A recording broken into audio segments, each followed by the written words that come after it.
convidar a fazer uso da palavra o professor Muniz Saldanha.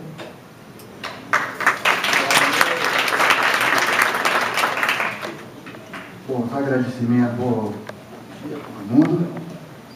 Os agradecimentos de praxe ao senhor secretário de Cultura da Bahia, que me chamou para estar aqui, a honra de estar nessa mesa.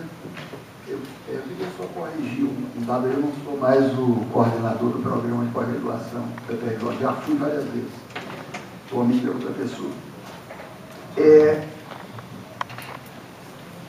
Eu queria, bom, há uma estatística de dias atrás, no jornal o Globo, dizia o seguinte, que entre 97 e 2011, era uma nota do Hélio Gaspar, que duplicou a percentagem de negros e pardos que cursaram ou concluíram o curso superior.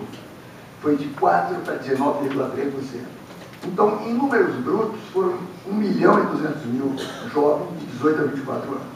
Ora, isso para o Gaspar aconteceu pela conjunção de duas iniciativas. Primeiro, o restabelecimento do valor da moeda, que ocorreu durante o governo de Fernando Henrique Cardoso, e as políticas de ação afirmativa desencadeadas por Lula.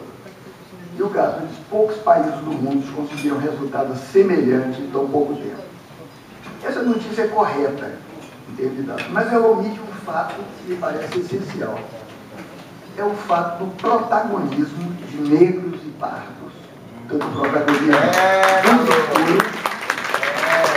nesse processo, que não tem sido só um movimento de via prussiana, não é um movimento de cima para baixo, mas é o resultado de um movimento civil que se afirma como o mais longo do país. Várias pessoas têm repetido, o meu amigo Raul, o movimento negro do Brasil é o movimento social de maior duração do país. E os precursores desse movimento são os clubes, são os pequenos jornais negros de São Paulo, Rio, Salvador, Porto Alegre, etc. E a primeira organização nacional desse movimento, que é a Frente Negra Brasileira, fundada em 1931, e que lá estava gente como Abdias Nascimento e outros. Então, há 30 anos, com a redemocratização do país e com a volta do direito de reunião e associação, que as organizações negras começaram a pulular, a aparecer por toda parte. Ora, portanto, eu queria deixar claro, antes de entrar no tema específico da cultura, que esse não é um movimento que se realize sem antagonismos. É conhecido de todos a mobilização de uma certa intelectualidade orgânica na imprensa, nas universidades também, em torno da bandeira de manutenção do status quo, em que negros podiam receber a benevolência da consciência do sujeito de pele clara, essa consciência não racista, desde que mantivessem a devida distância territorial.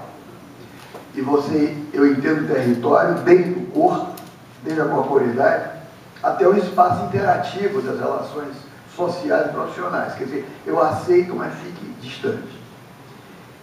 Eu chamo isso do status quo de cada macaco no seu galho. Quer dizer, por exemplo, na revista Veja, da semana passada, dia 24/10, uma colunista, Lia Luft, aliás, eu conheço pessoalmente, lamenta, ela faz um artigo sobre o Brasil e lamenta terrivelmente, diz que as universidades brasileiras não estão entre as 100 melhores do mundo. Não tem nenhuma universidade brasileira, nem a USP, entre as 100 melhores do mundo, nem a UFRJ, que na pesquisa. E ela lamenta, e agora também nunca mais vai estar.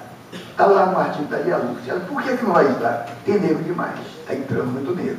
Está na revista Veja do dia 24/10/2012, coluna da Lia Luft. Podem abrir, que a revista recente está lá. Ou seja, ela diz que a Universidade Brasileira não vai mais poder fazer esforços para ascender o rol dos melhores do mundo, porque o cadastro de cotas tem negro demais. Mas ela diz, ela mesma fala da irreversibilidade desse processo. Ela acha que isso é inapelável. Então, olha só, eu me pergunto aqui qual é a parte que as culturas negras desempenham nesse processo. Eu vou partir do ponto de vista seguinte. aquilo que nós chamamos de culturas negras no Brasil é um posicionamento de minoria. Quer dizer, não minoria quantitativa, porque os segmentos de pele escura são majoritários na sociedade brasileira. Minoria, eu entendo em termos qualitativos.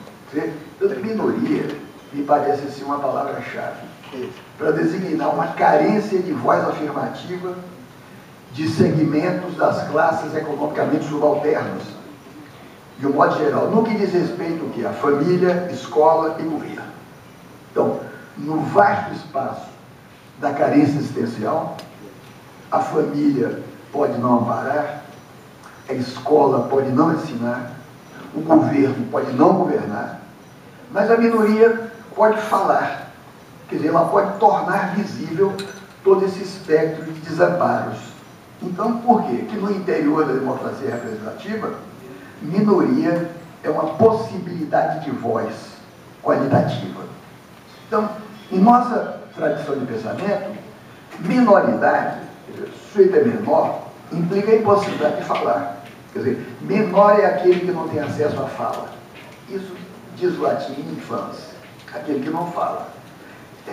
Então, para nós, a noção contemporânea de minoria se refere à possibilidade de terem voz ativa ou de intervirem nas instâncias decisórias do poder aqueles setores ou frações de classes comprometidas com as diversas modalidades de luta pela questão social. Portanto, para mim, é luta de minoria, a luta dos negros, a luta dos homossexuais, a luta das mulheres, a luta dos povos indígenas, a luta dos ambientalistas.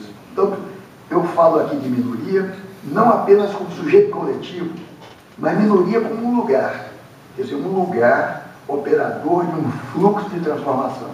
Portanto, é uma transformação que visa novas identificações na relação ao mundo do trabalho, das representações urbanas por meio do trabalho cultural. Portanto, o segundo conceito-chave, primeiro é minoria, com possibilidade de falar, de ter voz, e o outro conceito-chave é cultura.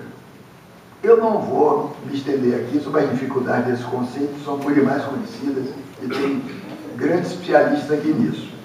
Mas eu queria abordar aqui a questão da cultura, que foi, aliás, trazida por Campini. Cultura como processos sociais. A cultura como processo social, que se materializa em repertórios de classificações de níveis diferentes, que a gente entra em contato, com os repertórios da cultura. Então, dentro de uma perspectiva que leva em consideração os processos e os repertórios da cultura, há várias vertentes contemporâneas, e eu vou me ater aqui a duas delas. Primeiro, entender a cultura como a instância em que cada grupo organiza a sua identidade. Ora, se nós pusermos a questão dessa forma, não tem novidade nenhuma, porque desde o século XIX esse é o foco dos antropólogos. Quer dizer, desde o século XIX, cultura se definia pelas fronteiras de uma etnia, pelas fronteiras de uma nação, pelas fronteiras de uma língua.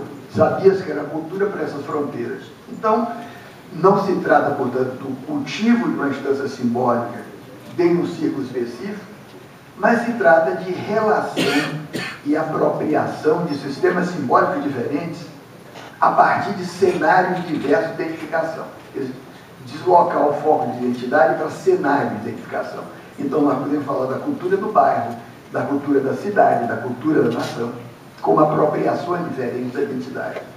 Só que eu gostaria de acentuar uma coisa, para mim é muito importante. Identidade, ou as identificações, elas não preexistem a ninguém como se fosse um fundo essencial, como se fosse um fundo substancial. Quer dizer, não preexistem as interações que nós mantemos com as diferenças. Portanto, a identidade se constrói ou se mobiliza nas interações. A identidade não é nada que alguém possua como um bem utilitário. Quer dizer, toda identidade é ilusória. Toda e qualquer identidade é ilusória. É alguma coisa que se constrói. Seja identidade de gênero, seja identidade étnica, seja identidade nacional. É uma ilusão. É uma ilusão, só que a ilusão produz efeitos sociais muito fortes, mas ela é ilusória.